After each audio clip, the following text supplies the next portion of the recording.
Welcome to The Explainer. Today we are going to totally flip the script on what it means to be a leader. I want you to just forget that classic image of the loud, charismatic boss for a second.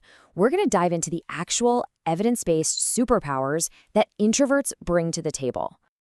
We all know this person, right? The leader who, dominates the conversation. It's that classic model you see everywhere, from movies to the actual boardroom. You know the type. They're always the first to talk, always have to seem like the most confident person in the room. So is that really the only way to lead? Well, what's so interesting is that a ton of research is now showing that this picture is, it's pretty narrow. Honestly, it's kind of outdated. The real story of what makes a great leader is so much richer and more diverse than that. All right, let's get into it.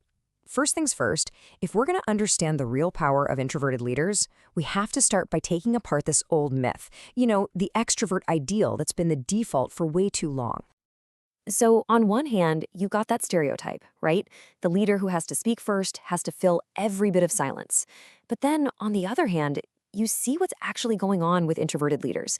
It's this completely different style, quieter, sure, but it's all about listening first and lifting others up. And let me be clear, that is not a weakness. It's a massive strategic advantage. Okay, so let's dig into their first real superpower, which is deep thinking. And this is a huge one. It all comes down to how they actually process the world.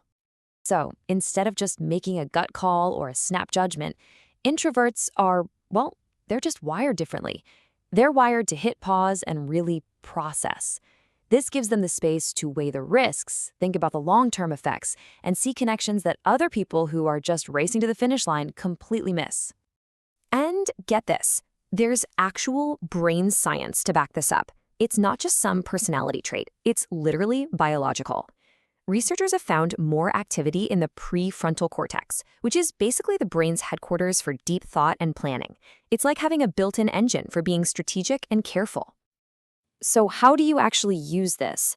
The trick is to take that amazing internal process and make it visible to everyone else. You can use things like structured models to organize your thoughts, and then you just communicate how you got there. See, it's not about just being quiet, it's about being transparent with your thoughtfulness. And you know who is the poster child for this? Warren Buffett. His incredible success wasn't built on flashy, charismatic moves. Not at all. It was built on quiet, careful, methodical analysis.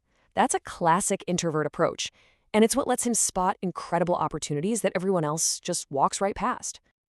All right, let's move on to the next big idea. We're going to look at how introverts forge these really powerful connections. And it's not by being the life of the party. It's through something much more subtle and frankly much more powerful: quiet observation and genuine empathy. And that brings us to superpower number 2, deep listening. Now, this is so much more than just keeping your mouth shut. It's about actively creating a space where your team feels safe enough to bring their best, most creative, and yes, sometimes riskiest ideas to the table. And look, this isn't just some feel-good theory. The research, like this study from Harvard, makes the link absolutely crystal clear.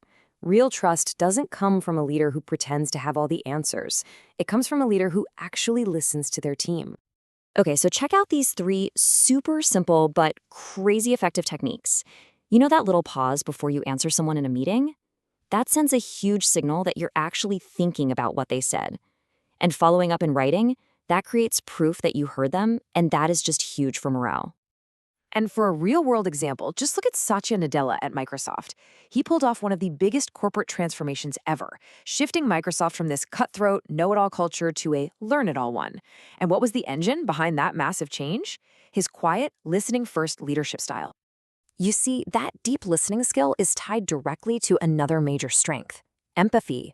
Because introverts tend to be more reflective, they're often way more tuned in to the little emotional signals people give off. And in leadership, being able to read the room like that is a huge, huge advantage. Think about Barack Obama's leadership, that calm, empathetic way he had of connecting with people, especially when things were tough. That wasn't just an act. It was a core part of his introverted nature, and it's how he built such deep and lasting trust. And all of this leads us perfectly into their next superpower: empowering other people. See, introverted leaders often find success not by hogging the spotlight for themselves, but by making sure everyone else gets a chance to shine. Now, this is a really fascinating point from this study. Seriously, think about it for a second. Some leaders get kind of threatened when an employee is super proactive and full of ideas, right? Well, introverted leaders often do the exact opposite. Because they're not trying to compete for all the airtime, they naturally create the space for those go-getters to step up and really thrive.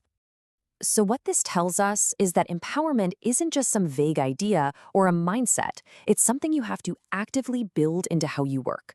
Simple things like letting different people run the weekly meeting or actually delegating decision-making power. That's what gives your team a true sense of ownership. And who does this better than anyone? Tim Cook at Apple. This is his exact playbook. His style is the total opposite of his predecessor's top-down charisma. Instead, it's all about quiet collaboration and empowering the incredible team of experts around him to do their best work. Okay, last section, and this is a big one. Let's talk about one of the toughest challenges for any introverted leader. How do you get noticed?